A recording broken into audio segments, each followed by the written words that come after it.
to thank you very much. David always sponsors a very special sponsorship from you, Michael. I appreciate it very much.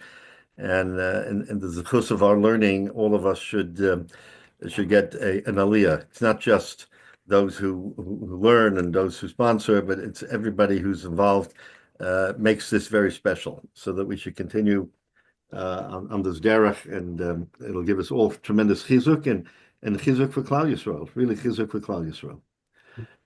Okay, so we are on Nun Zayin Amud Aleph, and we didn't learn last week, but a couple of weeks ago we sort of got to a point where this discussion here is, of course, the Mishnah says that there's no or no and gives a list of things, but primarily it's Hegdish that we're talking about. There's no onor by Hegdish, which means onor in its very exact sense means 1/6. The Gemara then asks the question, what happens if it isn't 1/6? It's more. For instance, if a person sold something for 10 shekel and it was worth 5, now you're talking about doubling the price, and that's no longer onor. So that falls into the category of mekachtos, of a mistaken sale, as opposed to just a sale that skirted around the edges of value and profitability. So the Gemara says, no, that's different, that even though the Mishnah says that there is no onor, but mekachtos can apply. Then the whole question became whether there is, there is a mekachtos by Hegdish, because there is the view that Hegdish can never be a mistake. There's no mistakes in Hegdish.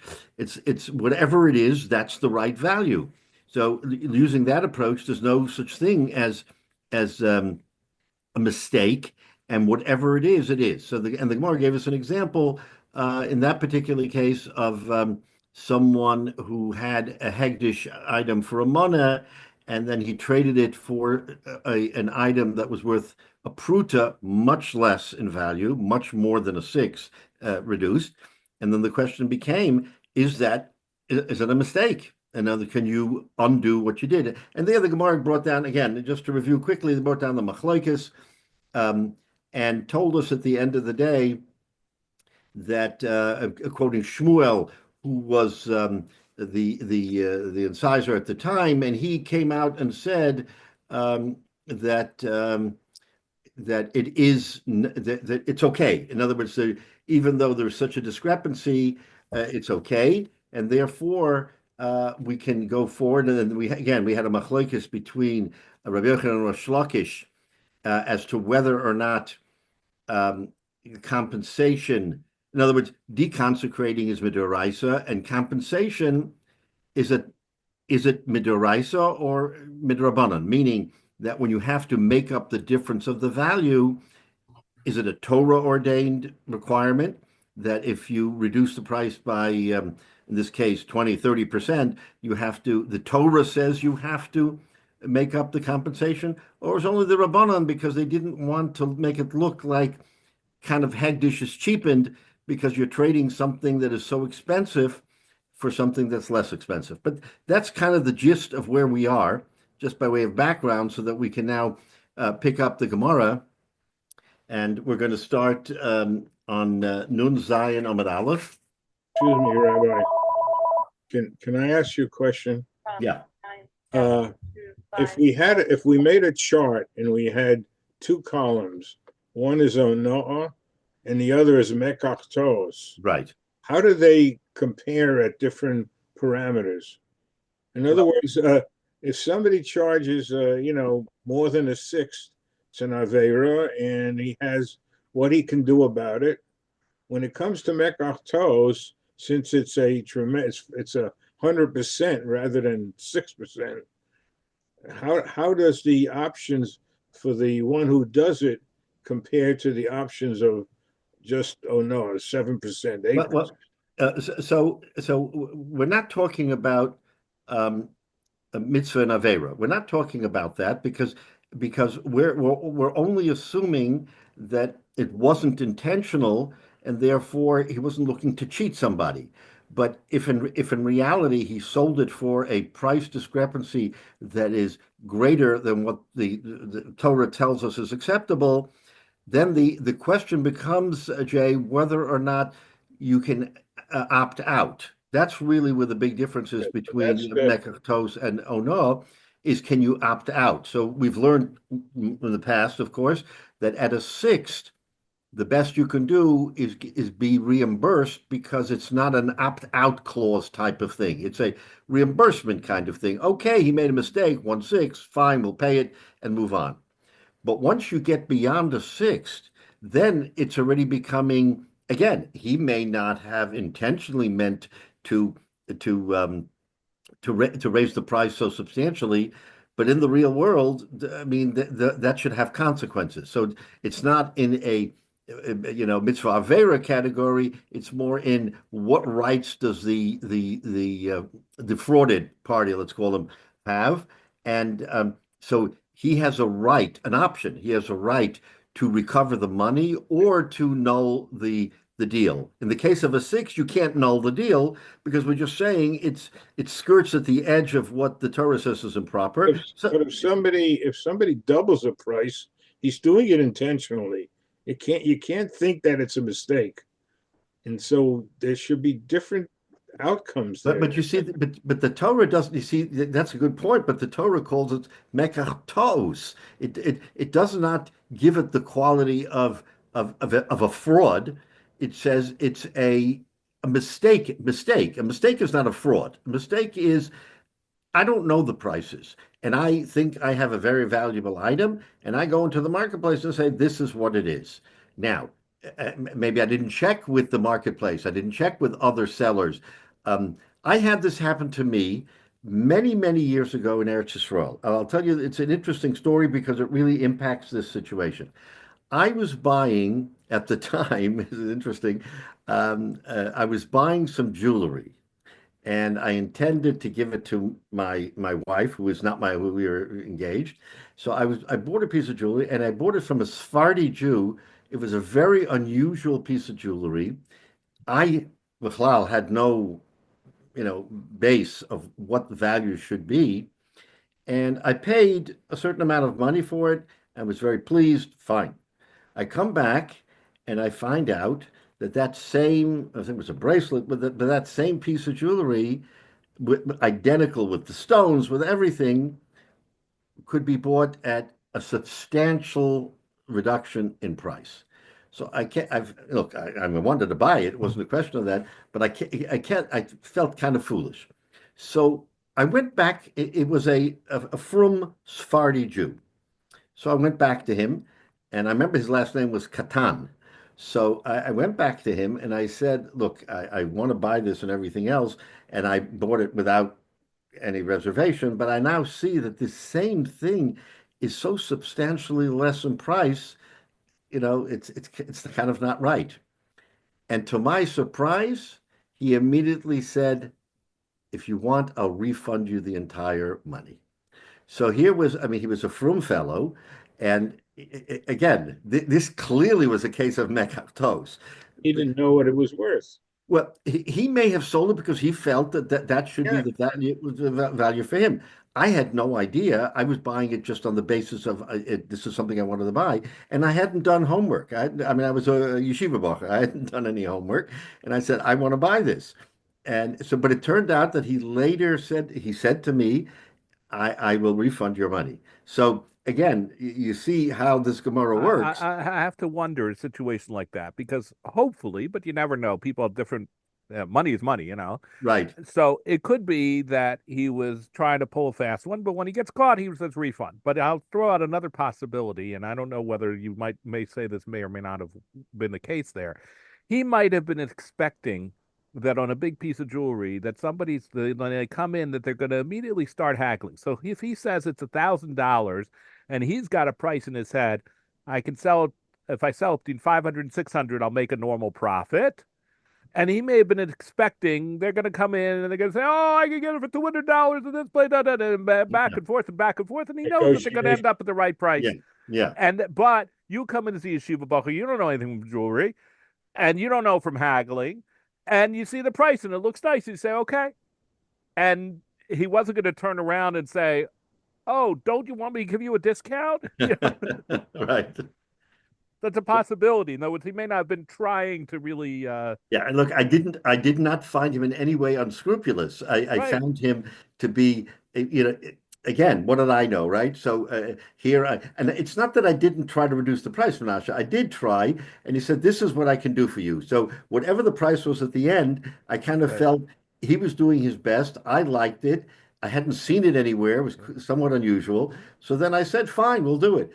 But again, later on, when I mean, I looked later on. And I saw that while this was not a unique piece, it was not a piece that was everywhere in the market. So maybe there was only a handful of them, and the price was substantially lower. So he could have said to me, a deal is a deal. And what would I have done? I mean, I had no recourse other than but he right away said to me, he didn't want me to feel bad. He said, if I'll refund your money.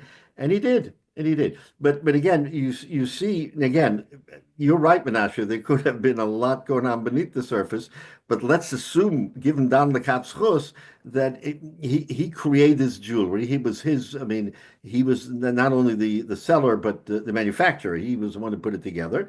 So he may have said, for my Masir Dayan, this is what I need to make. So, and again, it was all above board, was fair, no one coerced, nothing else.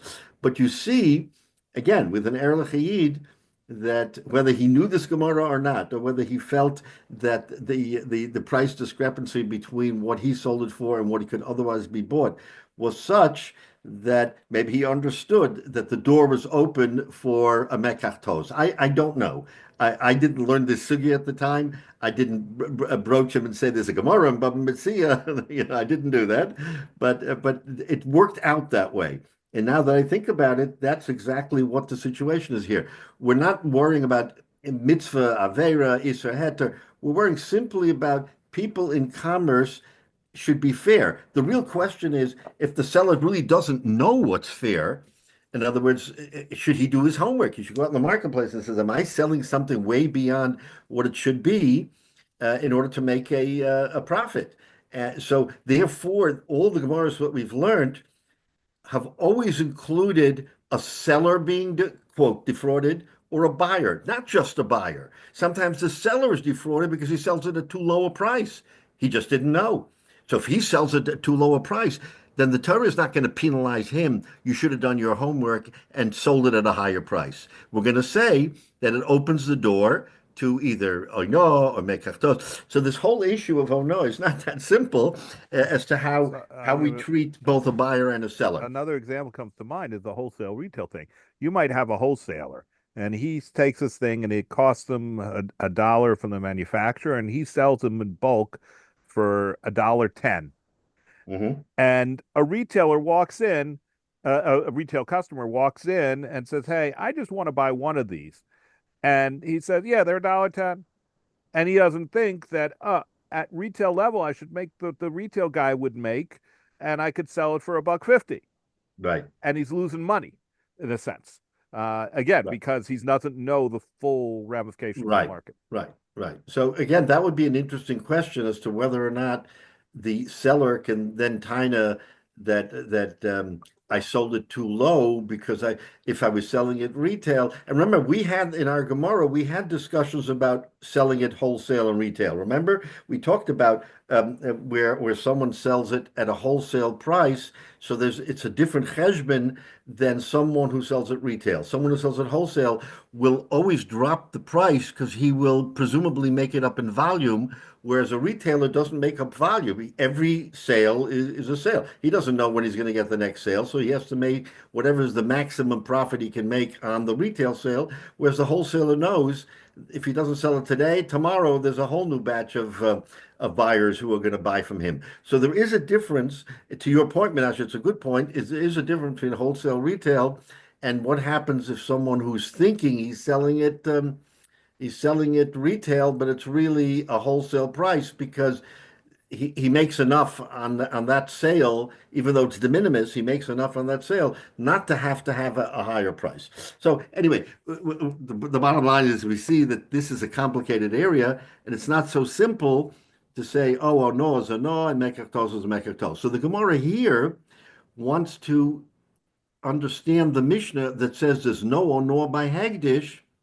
Does it mean that there is no ono, or what about mekach? So that was the discussion. That's where we're going to pick it up today. So now the Gemara here comes up and says, let's see. Okay, so we had a machlokes between Rabbi Yochanan and Rosh Lakish. What was the machlokes? Rabbi Yochanan says that when you mechalel, when you make a chol or a davar shebekadusha, that's midoraisa, and then if you have a price discrepancy, that's midrabanan. In other words, he takes the position like Shmuel, who said that when you are mechalel, you're deconsecrate kodesh, it doesn't matter what the price of the consecrated item is that you're replacing, because you have to replace it. In other words, you can't. If I have a davar shebekadusha and a carbon, the halacha is that has to go to carbon. I can't decide one day, I don't like this one, I'm going to give you I'm going to replace it. The only time you can replace, we learned, is only if there is a mum, if there is a blemish on the item, then you're forced to deconsecrate because you can't give a carbon that has a mum.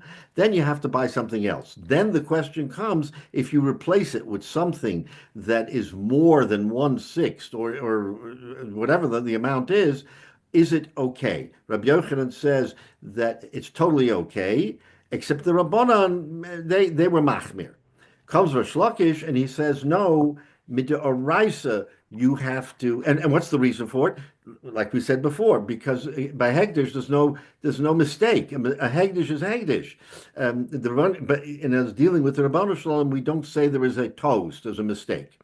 Rabbi Lakish, however, says no, it doesn't pass. It's not even right to say that you can deconsecrate with something of much less value, because the Torah does not. Why should we cheapen? Why should we cheapen Hegdish? Now, what is the source of that machlokes? So we also said that was a pasuk in the Torah.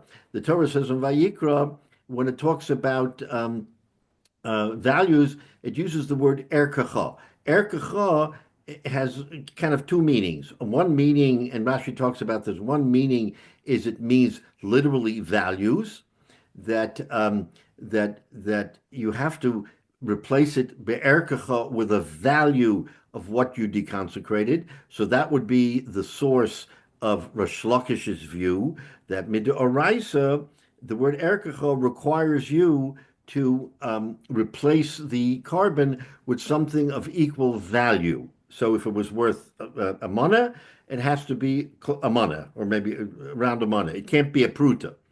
However, the other interpretation of erkacha is it doesn't literally mean kind of dollar for dollar. It means value. So let's say this item was valued at a pruta. That's what it was appraised at in the real world. Now you come and say, okay, this item that's worth a pruta, I'm going to replace the carbon that was worth a mana. The pruta is correct. That item was appraised for a pruta. But now you're saying, you know what? I'm going to take this item for a pruta and substitute it as a carbon. What, you're going to tell me, are you kidding? You're going to substitute a mana for a pruta? The teretz is that erkacha allows me to do that according to Rabbi Yochanan, because erkacha means I appraised it. That's its value. No one's arguing on the appraisal. We're arguing on the replacement. How do you replace a mana item for a pruta mana, for a pruta item? But the fact that it was a pruta, that was done legitimately because it was appraised. So if you appraise something for a pruta, that's what it's worth. Now the question is, can you substitute that for a mana item? According to Rosh Lakish, you can't. And according to Rabbi Yochanan, you can. Because as long as I'm comfortable that what I'm replacing was fairly appraised, because of the word erkacha, it was appraised. If it was appraised, then I should be able to use it, even if it is a price discrepancy between the original carbon and what I'm doing. So that's kind of where we are. Frek the Gemara. So now the Gemara asks the kasha, b'mai kamiflagi. What's the real basis of the machlokes? What's the real basis? It's about 10 lines from the bottom. What is the source of the machlokes between Rabbi Yochanan and Rosh Lakish? In other words, so we're going to actually review what we said, but the Gemara is going to say, well, what's the basis? Why does one say that it's that the replacement is not midaraisa, and one says it is midaraisa? So the Gemara says Kiddush Shmuel. It's because of the ruling of Shmuel. What did Shmuel say? Hekdish shavamana, shechilu al shavapruta. If hektish was worth a shava, it was worth a mana. In other words, the carbon was worth a mana, and you replaced it with a pruta, mechulal. It's fine. Why? Because he learns ke'erkecha means its value, not dollar for dollar. How you evaluated that item.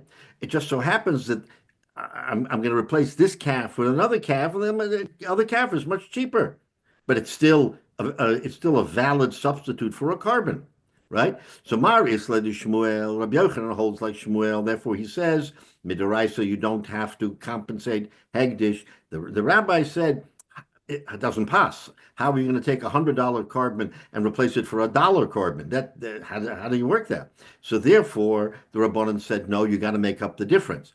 Well, Marius led to Shmuel, and Rish Lakish doesn't hold like Shmuel. He is saying, no, Erkecha means dollars, not value.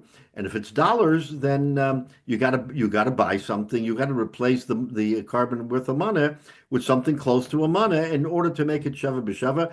Otherwise, you're cheapening Hegdish. So he looks at it from the standpoint is that we're kind of cheating Hegdish by allowing a lesser valued carbon to replace the one that became blemished. So that's the underlying basis of the machlokes. Okay.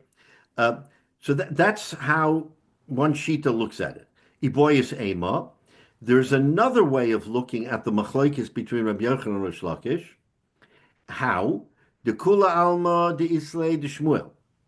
Everybody, even Rish Lakish, holds of Shmuel, meaning that we are looking at Ke'erkecha as the appraised value, and therefore there's nothing improper in Shmuel's world. There's nothing improper, so even Rish Lakish can hold that. So what is the real machlokes between Rabbi Yochanan and Rish Lakish? Mar Sovar Shechilan En L'Chatchila Lo.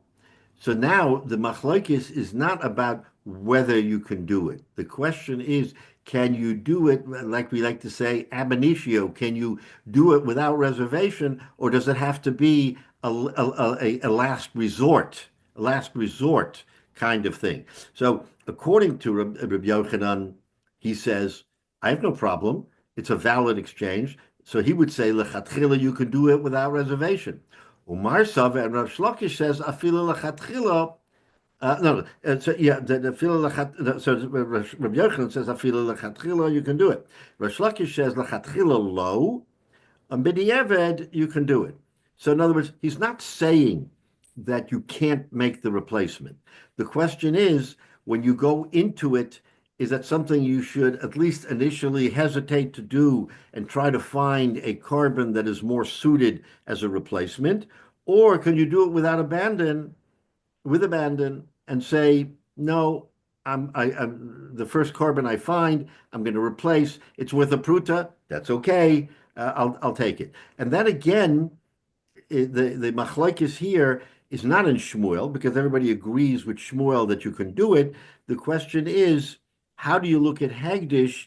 Is it, where it doesn't pass, it's not appropriate for Hagdish to take something of such value and diminish it with something of lesser value? That's really the underlying machlokes between Rabbi Yochanan and Rish Lakish. So it's a different way of looking at it, and in this way, they're not arguing in Shmuel. They all agree that Shmuel is correct, that you can make the replacement. The question is, should you do it initially with gusto, or, you know what, I'm going to try to find something else. As a last resort, I'm going to go with this item that's worth a pruta because I can't find anything else, but at least I made the effort, the attempt to do something. So that's a second way of looking at it. Now, there's a third way of looking at it, and this is very interesting. Iboyas Ema. another way, right? So what is this? La'olam, and this is going to turn everything on its ear. La'olam, really, in reality, b'chtei ono v'lo tipach, that we're really talking about ono. The reason, why did we go away from that? Because the Mishnah said there was no ono by Hegdish. So what's Rav Chizda coming now? Rav Chizda says, no, no, no. We are talking about ono. If that's the case, then what do you do with the Mishnah? The Mishnah said beferish there is no ono but Hegdish. So he says, Ukar Rav Chizda. I'm going to make this machlokes about what Rav Chizda said. What did Rav Chizda say? The Omar, because Rav Chizda said, Ma ein lahem ono. What does the Mishnah mean when it says there's no ono by Hegdish? Remember, we had four categories: Hegdish, Karka, Avodim, and what was the last one? Hegdish, Karka, Avodim. Shtaros, right. So those are the four categories that there's no ono applies. Okay, and we accepted that. We went forward. Comes Rav Chizda and it says no, that the machlokes is in ono. What does it mean? Ma ein lahem ono. What does it mean that there is no ono? Einem b'toris ono. They are not in the whole parsha of ono. Yeah, we just a minute. understand ono to be, it's a sixth. Okay, you can back out. You can however we want to look at it. Comes of Chizda, and it says when it comes to Hagdish, there's no such thing as ono. Even a fraction, less than a sixth, which everybody would say up till now is no ono, comes Rav Chizda and says with Hagdish, it is a no, meaning that you can discount the exchange. So he is being much more machmir than anybody else, because before we were saying I know, okay, there's no ono, but there's a mekach tos, so maybe it's lachatchila, maybe it's b'diavad. Comes Rav Chizda and says, no, you've got it all wrong. The whole inyan of ono applies to every conventional sale, that there can't be ono. If there's ono, then you can wipe out the sale. But what happens if you sell an item and the differential between value and the item is less than a sixth? Well, a 12th of a 10th, whatever. So it's less than a sixth. Then everybody would say what? You can't vitiate the sale. You can't wipe out a sale that doesn't even rise to the level of ono. Comes Rav Chizda and says, by Hagdish, you can. That if the differential between what the value is and what you're paying is, let's say, a 10th, then that still can wipe out the sale. So that's a big chiddush in Rav Chizda. And now in Rav Chizda is the machlokes between Rabbi Yochanan and Rish Lakish, that Rabbi Yochanan says, no way, I don't fully buy into the fact that if it's even a fraction of ono, so okay for purposes of being mechalal, but for purpose of paying back, no. If it's a fraction of a sixth, I'm not making him pay that back to Hegdish. I'm not doing it. Rish Lakish comes and says, no, Minat Torah, there has to be equality. And again, that has to do with whether or not there can be a tos in Hegdish. Rabbi Yochanan says, you can't make a mistake in Hegdish, it's Hegdish. But according to Rish Lakish, it's a slight on Hegdish. And if it's a slight on Hegdish, then even if it's a fraction less than 1/6, right, a 10th, a 12th, a 15th, you can still make him pay the difference. Obviously, he's brought this item as a carbon, so it's substituting. The whole question was, does he owe Hagdish money because he substituted it with a carbon of lesser value? Says Rav Chizda, yes, we can make him pay the differential because because the halacha is that we're machmir. So the term ono here, when it says there's no ono by Hegdish, it doesn't mean there's no ono by Hektish on the upside. There's no ono by Hektish even on the downside when the differential is so little that it's almost irrelevant. Says Rav Chizda, no, to me it's still relevant, and therefore that's the machlokes. That's a very novel. Again, that's why it's a boy's ema that we went from one swing of the pendulum by Shmuel, and we then went to the interim of Lechatchila and B'diavad, and then we swing the pendulum to the other side saying, you're right, there's no ono, because ono doesn't even apply no matter what, even if it was a fraction of its original price. As this says the Gemara on top of the Zayin Beis, at the very top, that even less than the amount of ono, contra of Chizda, you have to return. Yeah, David. Procedural question. There's a period between the time you designate an animal and it develops a mum.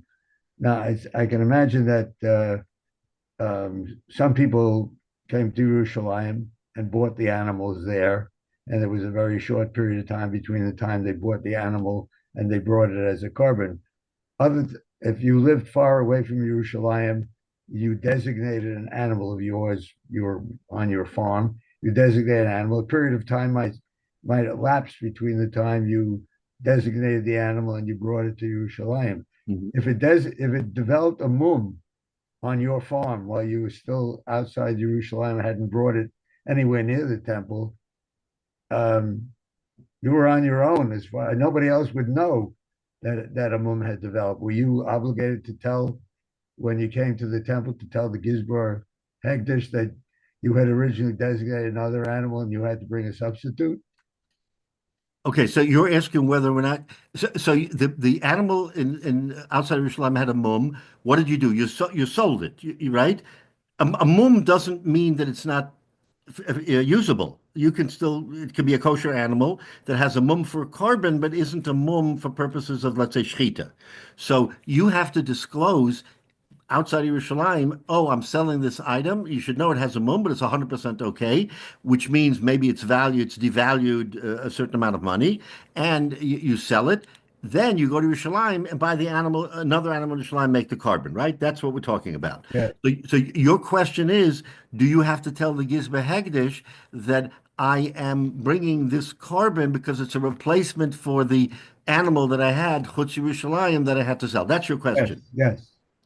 So that's an interesting question because the whole premise of what we're talking about is if you're holding, especially like Rav Chizda, that everything is sort of in favor of the carbon because it's midaraisa, then the answer would be yes. Because you're again, the Gizber doesn't know what the original animal was, that it was a mana or anything like that. So he might be hard pressed to say, okay, what did you pay for that animal? Oh, I paid a mana for that animal. Okay, it had a mum. Okay, what did you pay for this animal in Yerushalayim? Okay, I paid a pruta, whatever it is. I paid a half a mana. So he's going to say, okay, we're makabel the carbon, but you owe the Gizber, you owe Hegdish a half a mana because you replaced it with something. In other words, you're on your honor. It's an honor system. It's an honor system. Presumably, someone who comes and brings a carbon is going to want to do the best. The minamufcher is going to want to do the best he can for the because he's bringing it to the Rebbeinu Shalom. He's not going to cut corners. So if you're Rabbi Yochanan and you follow the sheet of Rabbi Yochanan, he brought a beautiful animal. Fine, it was worth less than a mana, but so the midaraisa, he's 100% met his obligation. But the Rabbanon say, okay, it doesn't pass, whatever, you have to pay. So the answer would be he's on his honor. Now, could he cheat and say, oh, I bought for a mum, I bought it for a pruta, and I'm exchanging for a pruta? Of course he could. I mean, who's going to know? He brought it from Chutz La'aretz, Chutz Yerushalayim, and he brought money. So they may ask him, okay, how much money did you bring? How much money did you bring when you came to Yerushalayim for that carbon? And he'll be honest. He'll say, I paid a money, but I didn't get a money's worth. So, in other words, I may have had to discount it because I had a mum, and now I want to buy something that's top notch, and I want to pay the amount that I got for that sold carbon. That's where the machlokes between Rabbi Yochanan and Rav Chisda and Rish Lakish in a real sense becomes comes to the fore, because the question will be again and again. This is an honor system. No one is, no one is policing it to the extent that the Gizber, yeah, if the Gizber knows and it's everything, he's not going to let Hagdish be cheated. He's going to be on top of you. And we had this Gemara in the past where the Gizber can go after you for a long period of time after the transaction is completed because they don't want Hagdish to be cheated.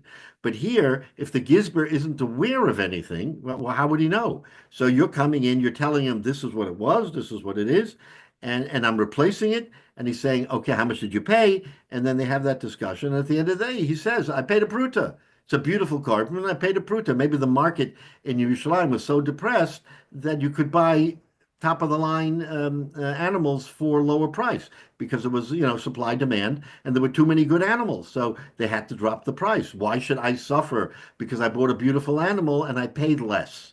So that becomes the machlokes as to whether we protect hagdish and to what extent we protect hagdish, or do we say the market will dictate and therefore midaraisa there is no compensation, and it's only the Rabbanan who came along and said, nah, no, it's not right. Yeah, Rabbi, go back to the Mishnah. I mean, there is a reason for not assigning Onah to Hekdesh. Correct. Because the essence of Hekdesh is beyond the worth. If you just look at what something costs, yeah, you're not looking at the essence of what you need to do to make a sacrifice that you're declaring. So you're really tainting Hekdesh by putting a monetary cost and equivalency to it. So if you replace it with the essence of the same quality, if Hekdesh and sacrificing is about HaKadosh Baruch Hu, why do you have to worry about what the person paid for it coming in there? I mean, granted, the person could have stolen the animal and given it for hekdesh. You wouldn't know what that value is. You don't have to present a sales receipt for how much you had to make.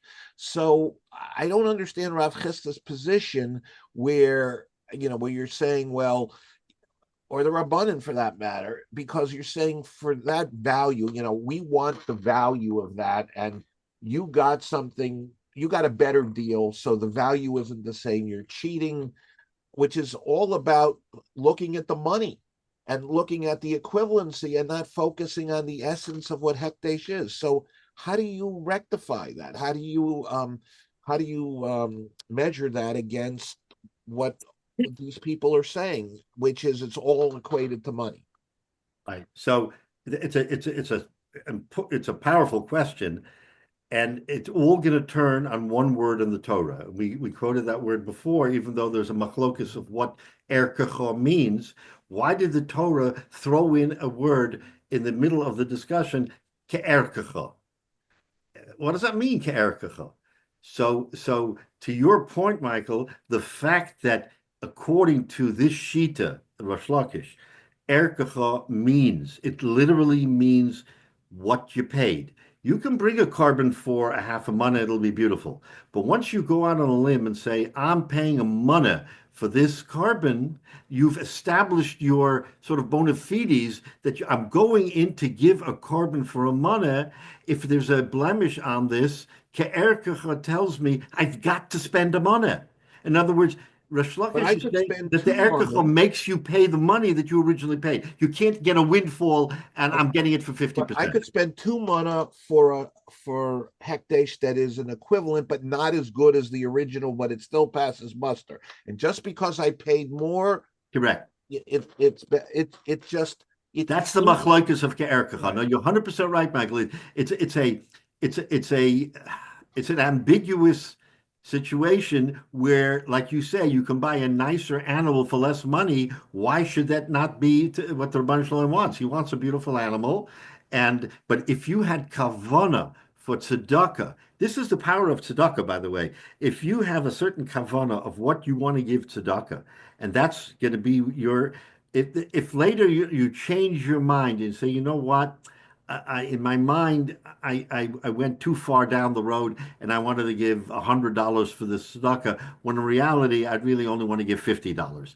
Again, it's not apples to apples, but the question becomes, if my kavona, yodea machshavos, the Rebbeinu Shalom knows what you had intended, and if you say, look, I was exuberant and I wanted to give $100 and I realized I can't afford $100, okay, fine. But if I gave if I said I'm going to give $100, and they said, you know what, maybe for this tzedakah I'll only give 50, then in the material world you may not have cheated, but in the spiritual world you will have given less than what was in your kavana. I think here the word erkecha really becomes a critical sort of barometer of what your response is to the Rebbeinu Shalom when you give a carbon and you say ke'erkecha, then notwithstanding the physical, let's say, beauty or the physical attributes of the carbon, that it really is a beautiful carbon, we are hung up on the money. And that's what Rav Chisda is telling us. Well, let's take a couple examples off of that. So if I pay a pruta for mine and so I'm not replacing one that I already gave, but I paid a pruta for mine, and my fellow who's giving the same carbon pays a mana for his. Am I tainting that? Am I not delivering the value because he paid more? No, it's only in my instance where I have a substitute and I paid less than there was. That's the shita here, right? Right. You pay $100 for your esrog. I paid 50 for mine. We both do a mitzvah. We both do a mitzvah esrog. Maybe the 100 is nicer, and maybe not. Maybe I got a bargain at 50, and I have a beautiful esrog at 50, and I do the mitzvah just as well. Carbon is so Rav Chisda's rule is, if you paid less the second time, you need to supplement. So right. Why isn't it such that not that you have to pay the same so if you paid less than you did the first time, you got to give the money to the differential, right? If you interpret erkecha to mean the statement, because but it really is cheapening. In my world, it's cheapening hekdesh, because you're saying, well, you didn't pay as much the next time, so it didn't. I would think most people, if they got a bargain on that, they would probably own up themselves and probably make another contribution for the differential. Could well be, yeah. But to say that I'm not going to give that animal as hekdesh is because I paid less for it. The circumstances, you may have bought a head of 10, and this one stood out, and so you assign the same value to each of the 10. You divide the total you paid by 10. I mean, there's so many different ways to spin this, but it's still, the essence of this is in hekdesh.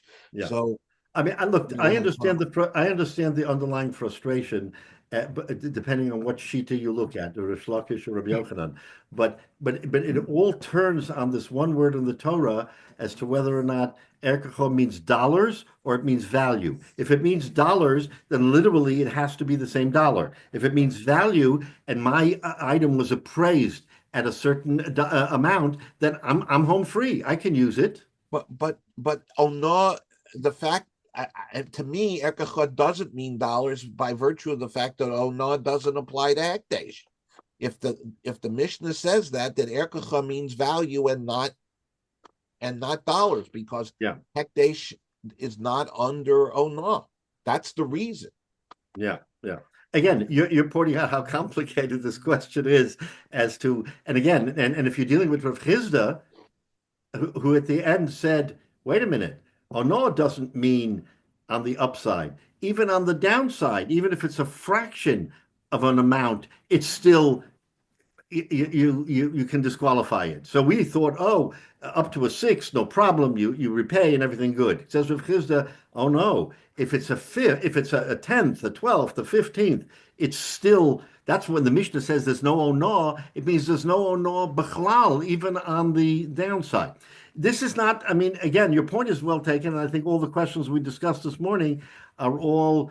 It shows the complication of how you have to interpret this and whether or not the Gizber of Hagdish has a taina to you because even though you brought an absolutely stunning carbon, but you paid less, that is already a reason to say, no, you've got to pay the differential. And again, it all turns on this word erkecha. So, I mean, that's what the Torah says. And that's the machlokes of what erkecha means, whether it means dollars, literally dollars, or it doesn't mean dollars, it means value. And if the value is there, then even if the dollars aren't there, you appraised it for a certain amount and it's okay. All right, so I got another problem, which maybe we've covered this somewhere. I don't know. All this makes sense if you're buying an animal. Okay, you farm wheat, so you don't have animals, or you're a merchant, or you're a tailor, or whatever it is, and so you're always just buying the animals you need for the korbanos. But let's say I'm a shepherd, so I got to bring a sheep. I'll bring one of my own. I look at it and I say, oh, this one looks beautiful. I'm going to take this one. You haven't gotten it appraised. You haven't. You said, I'm going to take this one, and you'd start bringing it to Yerushalayim. And on the way there, it gets a move. Yeah. So you figure, okay, I'm already almost Yerushalayim. I'll just buy another animal there.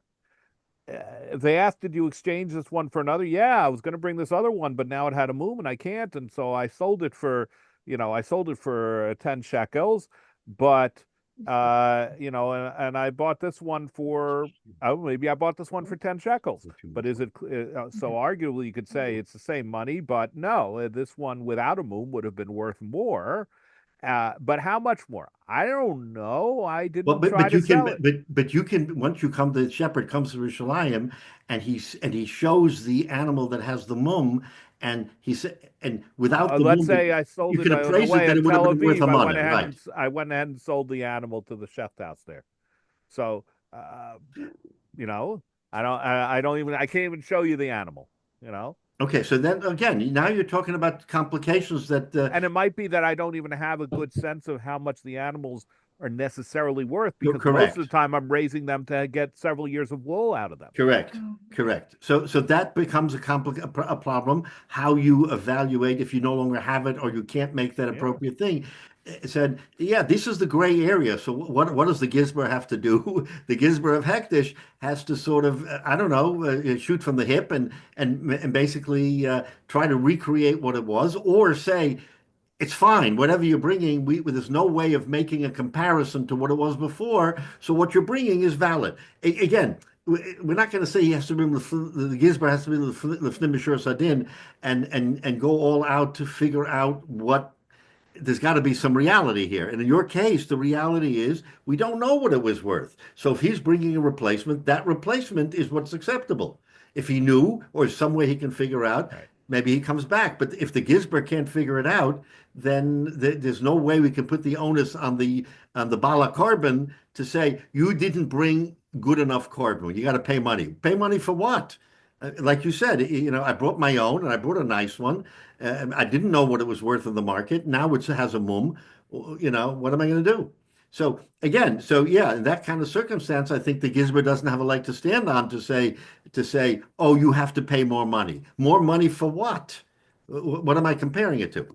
In any event, so this is where we are. We'll pick up on the Rashis and then move forward. But you see, that's why I said how complicated this Gemara is, because you have all these shitas, and in some cases you have what to hang on to, in some cases you don't, like in your example, Nasha. So it kind of was interesting how they accomplished that at the time, and what position the Gizber took, or the buyer and the seller took. But for us to understand, the machlokes Rabbi Yochanan or Shlokish is a machlokes on whether or not it's doraisa or not doraisa in the replacement. And then you have three different shitas, three different interpretations of what that machlokes is about. You have Shmuel, You have the other one, which is Lachatchila and B'diavad, and then you have Rav Chizda. So anyway, we'll finish this up on Rashi Mitzvah next week, and then we'll pick up on from there. All right, before you go, just one other thing. Before, what you were talking about with the person wants to give the tzedakah and he wants to say give $50 and he doesn't have the 50 to give, he substitutes it for $25. Right. But it's natural that people want to give more for tzedakah than they actually have. I mean, it's automatically you hear somebody that needs an operation. We would hope that, yeah. So you were hoping that you had the amount that you want to give. Unfortunately, when it gets down after your idea, you get your thought, then you realize, how can I give $5,000 when I only have $4,000 in the bank? Right. So you have to make the change, but it's the thought count as well as the. Right. So it'd be interesting how they took that into account. You're right. When someone overreached on what he can do, and then now he says, I'm caught between a rock and a hard place because I can't replace for that amount. So what do I do? So again, the Gemara doesn't directly talk about it, but maybe the Gizber will say pay it on installment over years. Well, in other words, you can't pay it now. There's certain korbanos where you would give a certain animal or a lesser animal or just a mincha, depending on what you could afford. Right. And somebody might be giving a certain animal because that's the limit of what they did their budget, that's what they can afford. And now this essentially says, because it got a moom, and so they had to sell it at a loss, and now they only have less money, etc. And they just really don't have the extra. And but when they bought that animal, they didn't know it had a moom. Right, no, it didn't have the moom. It got the moom on the way. It happens. Yeah. Is this kind of like in Yom Kippur, somebody pledges to get a $500 Israel bond, and then when the guy calls him, he says, "Oh, I can only do $100 bond." Well, Jonathan, we're going to say that Yodea Machshavas, the Rebbe knows what's in your heart. If you were exuberant at the start, and then you realized in reality, I can't do this. I'm not able to. I'd like to give 500, but I'm really not able to give. I think there's fine print, if I remember correctly, on those cards that says basically that it sort of gives you an out. And I think because of those situations, which could be that you thought you could afford more than you did, or it could be because the guy was collecting the cards and saying, no, this guy he could afford 2,000. I'll fold that tab instead. Well, that's the problem. They asked you to say the amount out loud. Right. Somebody doesn't want to be embarrassed. Then you're compromised. But look, we're down to the kapschus, Masha, all of you. We're down to the kapschus that a person wants to give the maximum he can give, and sometimes in his exuberance, he makes a pronouncement that he really cannot commit, but he wants to do it. So this becomes sort of the area where do you chop him on his word because he said 500, now he's stuck with 500 even if he can't afford it? Or do we say, no, he'll give it a beautiful amount? Like you say, there's always a bli neder, I always really give a bli neder.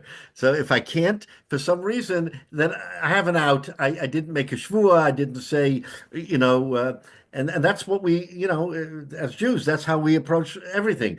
We always say bli neder. What does it mean, bli neder? And as I said something, I meant it, but I'm not capable to. So I didn't make a neder, and on Jonathan on Yom Kippur, I don't call nidre, and I say all my nedarim should now be wiped out because I meant the best, I meant it, but I can't come through.